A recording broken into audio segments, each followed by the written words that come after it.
Good morning, ladies. How are you guys doing? Hopefully, a few of you can hop on with me live.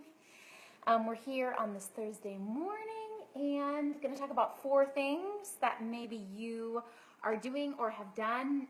Definitely things I have done in my business to hold me back. And this whole week we've been talking about them in context of like how can we improve. I've been giving you guys a lot of strategy and encouragement to push past these, but today we're going to do something a little different. So today I want you to really lean into gratitude and also look at all the things, like especially these 4 things that you've actually overcome or actually already handled. Because I think that does a few things, but primarily it helps us really get momentum and courage so that we can do the next thing. If we're always just, it's good to look at what are our weaknesses, how can we improve, but if we're always just stuck in that, it can get really discouraging. And most of you have overcome these things in one area or another, and I think the evidence is that in today's thread, you guys were already like popping them up just like a few minutes after me posting it. And so I think that's important because then we realize, oh, I have overcome this block in my business. I have done this already. And then with that energy and with that momentum, we look at, okay, how do I accomplish whatever is next for me. I think there's someone here with me live. Make sure you say hello if you're here with me today. So I'm going to go over the 4 things, and hopefully you'll notice that maybe some of these are things you're currently struggling with, but maybe some of them are things that you've already overcome in your life or business that were blocks for you that you were able to push through. And so today, I would say like of the 5 days, most of those days we're focusing on what we can. Hi, Gigi. Good to see you. We're focusing on like what we can get better on, what we can improve, and strategy to overcome that. But today, I want you to really lean into what you've already done, what you've already overcome, looking back. Because I think once we like get through those blocks or once we push through, it's just easy, at least for me, to like get on to the next thing that I suck at, or get on to the next thing that I haven't finished. And it's not bad to be driven, but I think I sometimes get to a place where I use that to motivate me, and really in a more sustainable fashion. I want to be motivated not by the negative, but by the positive. Okay, so the first is waiting. A lot of people do this at the start of their business. They want to get all their ducks in a row, everything set, everything ready, everything perfect. Their website, their landing page, their email list, like everything completely set up, and then they'll feel confident enough to launch. And the truth is, even then it's scary. The truth is, it's always scary. Same thing with picking your niche, picking your message, picking your target, picking anything, right? Like we tell ourselves in our mind, I need to do or finish this one thing before I can really be visible, before I can actually do the work with clients.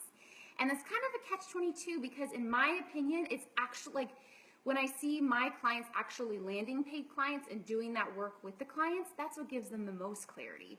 Because before that, it's all guessing. Like it's all guesswork. Before you're actually doing the work and interacting with those clients, you're just hypothesizing the best you can what it is they need, what results they're desiring, how it is that you want to get them there. But after you're actually doing the work, you're able to assess, do I like doing this work? Do I like working with this type of client? Is the method I use to bring people results successful? Like all of that is just a guess until we're doing the work. And so that's why I think, of course, make a calculated guess as you're trying to figure out your business idea and your target market and your next offer. Like do the research and be intentional, but don't take forever because it's on the other side of that action that you're going to get the most clarity. What do you think, Gigi? Have you found that to be true in your life, in business? Next, is one that really hit me hard this week, and so I labeled this tiny. But it's when we have something in our life or business, specifically in our business, that is small and specific. Like it's not really that big of a deal. It probably takes us between 10 minutes and an hour to complete, but we're avoiding it for some reason. And for me, it was, I told you guys, creating my Facebook business page, which thank you for all your support. And I have loved seeing all your beautiful pages this week. But usually it's something specific that is holding us back. So we're not waiting, like we're taking action, but we're kind of strategically avoiding a few things that really are going to push us forward in our business and allow us to make progress. Next is, I kind of added these two today, by the way. Should. Like the way we think things should be done in our business, the way we see others doing it. I really should do it this way. I really should be working, only this many hours a week. Or, in my mind, I feel like I have the tendency to really pigeonhole myself. And then I forget that I'm the one that makes the rules. Like, I'm the entrepreneur. And I think people probably especially struggle with this if you, like me, have worked for someone your whole life and are kind of new to the entrepreneurial mindset. And so I have to continually remind myself, and my coach is continually reminding me, Anna, you don't have to do it that way. Or, Anna, sure, why not? You can still do that. Or many of you know that in my first business, I really leaned into life coaching. And I almost said no to a life coaching client when was that? Now I don't mind doing it. But in the very beginning, when I first launched my business coaching business, I almost said no to a life coaching client that had just contacted me separately because I felt like, well, I'm a business coach now. Like that. But it's my business. Like, if someone comes to you and wants to pay you to serve them in a way that you're knowledgeable and experienced, you can do it because it's your business. And I know that probably sounds obvious to you guys, but to me, I think I'm still learning that it is my business and I don't have to abide by these rules that I guess are in my head. I don't know. I don't know where they come from. But that's the next one is should. Our shoulds, they say like don't should on yourself. Our shoulds holding you back in your business. Gigi, Gigi, thank you for these comments. Yes, this is back to the tiny thing, I think. It may seem tiny, but it'll make a huge impact on your business. It's so true. It's so true. And if we give ourselves credit to say like, yeah, this is tiny, but it's a big deal. And so that way when you do it, you're able to really give yourself that pat on the back and not like say, oh, I can't believe it took me this long to make a Facebook business page. I'm such a dumb entrepreneur. Like instead of like that negative self-talk, really saying, this was something hard for me because of the implications that I had talked about in a previous video, but I'm not going to let it stop me, and I'm really proud of myself, and I'm going to give myself credit for doing that tiny thing, because it's a big deal. Sometimes those tiny things are the biggest deals. Yes, Gigi, we sabotage ourselves all the time. And the last one, which kind of encompasses all of them, is I think we self-protect a lot. And I'm going to mention a few examples of how we do this so you can see if you're doing it in your life or business. But a lot of times we resist, or let me just dive into the examples, but we wait to get clear on our message. We resist being consistent because we're self-protecting, right? Like if we were indeed ultra clear in our message, if we were indeed to really niche down, to be consistent, what's on the other side of that is actually putting yourself out there in the world and potentially being rejected, right? Potentially failing. Like we put that offer out there, we put that price tag out there, and on the other side of it is potentially icky stuff. And so sometimes we self-protect and say, I don't want that. It's better to have this discomfort of being unclear or inconsistent than the discomfort of rejection from someone else. It's almost like we're forcing ourselves to fail, which sometimes feels safer because it's more in control. Like we're in control of that. We're in control of that failure instead of the failure that like other people might induce on us if they reject what we have to offer. Scary, right? And so some examples of this are, I see so many women, and I did this in the beginning of my business too, but shifting gears. Like they put out an offer and initially no one's buying it, so they shift to a different offer. Or with their message, or with their target audience. They're targeting one audience, and then before they even really get traction, they're feeling like, oh, I need to shift. And the problem with that, I love, Lacey uses this analogy of a boiling pot of water. And I think what we do is we put like the water on the stove, and right before it gets to boiling, we've left it on there for 10 minutes, maybe is the equivalent of a business 30 days, right? Like we've been trying one thing in our business for 30 days, and we're not seeing enough traction, and so we dump out the water and we put on a brand new pot of water. And then we have to wait again, right? Like it's very rare that we don't have to wait or really show up consistently for a certain duration of time before we see results. So what do I suggest to you? Picking, of course, be strategic about what you're picking, your niche, your message, but then once you do, commit to a certain period of time. I like the 90-day period because that's a stretch for me personally, but maybe you need to pick more. more. Maybe you need to pick less. Maybe you need to pick 30 days. But really work on being consistent so that you can actually see the results, so that your hard work can pay off. What's another example? Yeah, people being inconsistent or not showing up or not doing the right actions in their business, doing a ton of like busy work. So if you're feeling like overwhelmed, you're working all the time, you're putting in a lot of work and doing a lot of hours, but you're not really seeing results and it's been a while, really look at the type of action you're doing. Like what actions are you actually doing? And then my day job is picking up a little bit this week, so it's forcing me to get better at this, to really look at the tasks I do in my side business and say, which of these are really the most important, the ones that get me results, the ones that get me clients, and which are the ones that don't? And can I leave some of these things behind? And that's why I think sometimes building a business on the side is helpful, because it forces you to be really efficient, so that hopefully when I actually like my day job and plan to stay in a little while, but if you want to drop your day job, by the time you do, you're not just replacing, like if you were working 70 hours a week, I don't want you to replace, unless you really want to be working 70 hours a week, I don't want you to just work in your side business, once that becomes a full business, 70 hours a week. Hopefully we're learning to be more efficient so that we can have more time freedom to do what we want to do. Anyway, that was a side rant. How is this? Tell me. I'm going to read Gigi some of your comments. Thank you so much for posting those. But for those of you who are here with me live, tell me what you think of this. Are there any of these 4 areas that you struggle with, and or, like we're focusing on today, are there any of these 4 areas that you've actually overcome? Like, have you overcome some of this? Like, I love how Gigi calls it self-sabotaging for the purpose of self-protecting. Are there any shoulds that you're following in your business that you can let go of and give yourself permission to do things your way? Are there any tiny but significant and hard things you're putting off in your business, or are you just waiting altogether? Are you waiting? Okay, Gigi, thank you for writing these. I never let the water boil. Yeah, I'm not very patient and am always changing. Totally, Gigi, it's so easy to do. And I don't think it's like bad intentioned, right? Because we're like, okay, that didn't work. I need to try something else. That didn't work. We need to try something else. But also maybe realizing that there are other factors like time. It takes time for things to really build traction with people.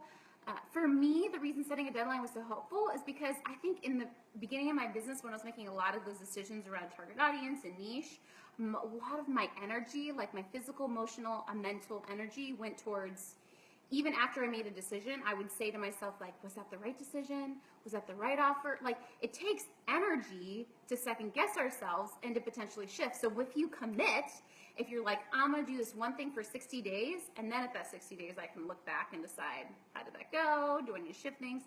But for 60 days, you're telling yourself strictly, and you're having a biz friend hold you accountable, that none of your energy is going to be wasted towards thoughts like, did I pick the right thing? Should I shift it? Should I shift gears? Should I try something new? Instead, what do you think all that energy goes towards? Executing. Like, all the energy goes towards doing it. Doing it, doing it, doing it. And really pushing all of your energy, channeling in that direction, so that it's not being wasted by those like internal thoughts of, do I need to try something else? Okay. Deciphering which texts are important and which actions are productive is a challenge. Definitely. I know sometimes there's gray areas, but I bet if you wrote them all down and you prioritized them, Gigi, and you told yourself, you know, you really limited yourself to, I can only work this much in my business this week, I bet you could come up with which were the most important. Feel free to post in the group too if you need help deciding that. Yay, Gigi, you're such a delightful group member. I love seeing your comments. You always write so honestly and vulnerably. Yes, 90 days. Gigi, that is my deadline for myself too. And honestly, it feels like torture. It feels awful, but once you get going, and probably about 30 days in, 35 days in, and you actually start seeing some results, it's like, this is delightful. Like, that's always the place that I get, is just feeling good and delighted because you start to see some traction. But really, I think 90 days mentally, I think you need to do at least 30. But for me, mentally, really gets me in the game. Another place I see this is like in launching. When we launch a product, especially if we have like a 2-week launch or a build up, a 2-week build up, and then a 1-week launch of a class or of a product or of a group. People, you know, it's kind of that same thing of committing to, I'm going to deliver this product, I'm going to launch this thing, whether there's one group member or 70 group members, I'm going to be all in on this, because I think launches are so crazy that I think getting our head in the game to commit to that end thing and not letting any of our energy go to questioning or I mean, not that we can't make tweaks as we go along, but that's like kind of the same mindset to me as the 90-day thing. No matter what it is in our business. A launch is a little bit easier to do that because there's like a clearer end. Like, I'm going to go full force till this date and the thing launches. But I think we can do that with anything in our business. Anyway, thank you, ladies, for being here with me today. I would love to continue to hear which of these areas you've already conquered. Like, tell me a winning story of a time that you have surpassed one of these things. Because you have, and if you don't think you've made any traction ever in your business in any of these areas, you need to write that down, because we need to talk about it in the group today. Because you have, you're probably just not finding it. And I really want you to come from that place of strength and peace, more than that place of coming down on yourself and criticizing yourself and getting discouraged. Not good at all. Okay. Hope you guys have a beautiful rest of the day, and I look forward to seeing you in the group. Oh, and by the way, I forgot to mention, I am doing an invisibility challenge. I've actually only done one challenge in this group since it's launched. Would you believe it? In the very beginning, I did a messaging challenge, which you can still access as a mini course if you're interested. But I really felt like I need to do another free challenge, because you guys know that I lead my challenges sort of like a mini group. Like, they're pretty intense, and I'm very involved with you guys during the challenge to hopefully get you guys as much results as possible. And so we're doing this around visibility, because when I did some coaching threads a few weeks ago, 2 weeks ago, visibility was a huge issue for you guys, and I don't want it to be. I don't want it to be at all. And so the visibility challenge is going to be the 22nd through the 25th, free. I'm going to put out the sign-up page probably today or tomorrow. And so I'd love to have you join. We're going to do some live trainings and lots of action. It's probably going to be about 20 minutes a day of commitment. And that's 5 minutes of listening to me chat, 5 minutes of you planning whatever it is you're going to do, and then 10 minutes of executing whatever strategy I'm having you do that day, because I want this challenge to be a big implementation challenge, because I find with getting visible, people's biggest issue is the action part. Right? And so we're going to do this together. You're going to do it supported. And if you sign up and you let me know you're in, I'm going to hold you accountable in a good sisterly way, right? Like, keep you accountable to really take the actions, the scary actions. Will you have the support? Will you have like other women doing it alongside you so that you're not alone? Because it can be lonely and hard as an entrepreneur. And I would love this group to be a place for you guys to just build friendships and sisterhoods. And I need to do another thread too for coffee dates, but I hope you guys are just like messaging each other and setting up coffee dates in a non-salesy way. No messaging each other and pitching if someone's not wanting to be pitched to. But I hope you guys are connecting and Skyping and enjoying each other and walking alongside each other and building friendships, because I think that's so, so important. I need to do another coffee date thread for you guys to foster that space. But yes, I'm excited to launch that visibility challenge for you guys. And Gigi, thank you for being here with me live. And whoever else is here with me live, I appreciate it. And as we're gearing up for the weekend, I hope you're getting ready to rest and recharge and unplug. And I will see you guys soon.